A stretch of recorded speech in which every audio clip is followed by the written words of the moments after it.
तयार होतो, पांढऱ्याचा पांढरा होतो. रेड फॅमिलीमध्ये राणी कलर तयार होतो, ऑरेंज कलर तयार होतो, रेड कलर तयार होतो, ब्ल्यूमध्ये व्हायलेट कलर तयार होतो, स्काय ब्लू तयार होतो, पिंक ब्लू तयार होतो. हे तीन ग्रीनमध्ये parrot green, sea green, dark green आणि तीन कलर तीन कलर.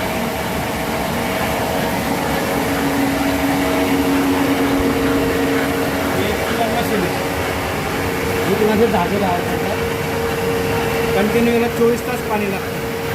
मशीन चालू असतं, पाण्यातून हे घेऊन तिथं कटरवरून तिकडून दाणे कट होतात.